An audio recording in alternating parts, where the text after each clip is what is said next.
It's not unusual for Taylor Swift to dominate headlines, but this time it's not about a chart-topping song or sold-out stadium. Instead, she's been pulled into a Hollywood lawsuit that her team insists she has nothing to do with. And now, her lawyer has stepped forward to set the record straight, making it clear that Taylor never agreed to take part in Justin Baldoni's messy legal battle with Blake Lively. On Friday, Taylor Swift's attorney, Doug Baldridge, filed a letter to the court that left no room for confusion. He wrote that Swift did not agree to be deposed in the ongoing lawsuit and emphasized that she has no material role in the matter. According to Swift's team, they only learned of Baldoni's deposition request 3 days ago. In other words, Taylor was blindsided. Still, Baldridge noted that if she's legally compelled, her schedule could allow her to appear sometime during the week of October 20th. But that clarification came with a catch. Swift is not volunteering to step into this drama, and her team doesn't want her name tied to disputes that have nothing to do with her.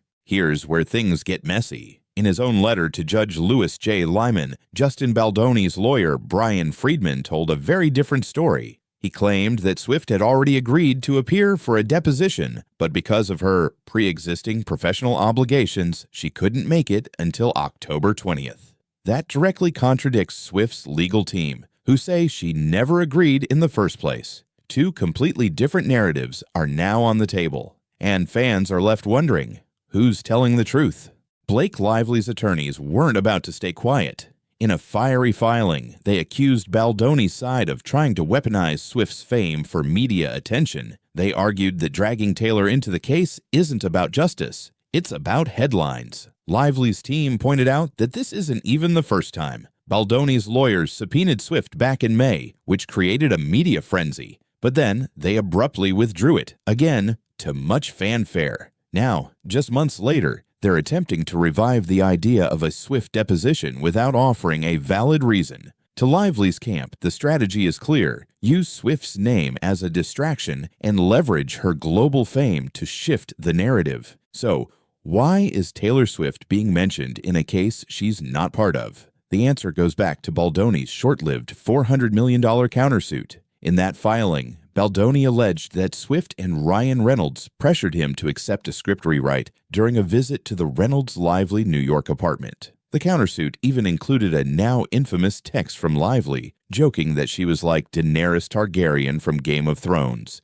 and that Swift and Reynolds were her dragons. That bizarre detail made headlines everywhere, but it did nothing for Baldoni in court. His countersuit was dismissed. Still, by attaching Swift's name to the documents, Baldoni opened the door for his team to keep trying to bring her into the case. At the center of all this is Blake Lively's December 2024 lawsuit. She accused Baldoni, her It Ends With Us co-star and director, of sexual harassment and retaliation. Baldoni denied the accusations and fired back with his massive countersuit, but that move backfired when the judge tossed it out. Now the original case is heading toward a March 2026 trial, which promises to be explosive on its own. The stakes are high for both sides, and yet, with Swift's name being floated again, the spotlight has shifted away from the actual allegations and onto a superstar who never asked to be here. All of this comes at a critical moment in Taylor's career. She's about to release her 12th studio album, The Life of a Showgirl, on October 3rd.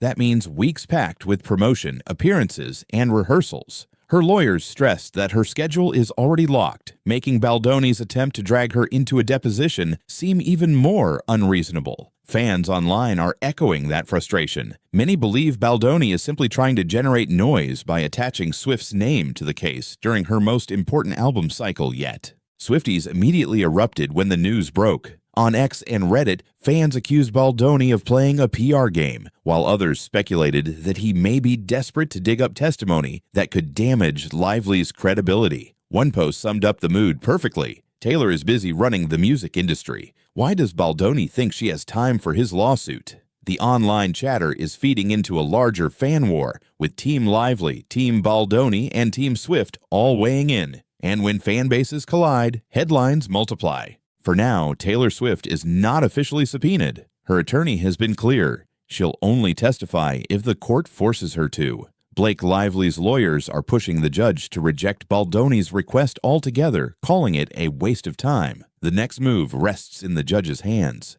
If Baldoni succeeds, Swift could find herself answering questions in October. If not, her name might finally be allowed to step out of this legal circus. What started as a serious lawsuit between Blake Lively and Justin Baldoni has now spiraled into a headline war that Taylor Swift never signed up for. Her lawyer's statement made it clear she doesn't want to be involved and she never agreed to a deposition. But Baldoni's insistence on dragging her in raises a bigger question. Is this about the case or about controlling the narrative? With a trial set for 2026, there's still a long road ahead. And if the past week is any indication, this legal battle won't just be fought in the courtroom, it'll be fought in the headlines too.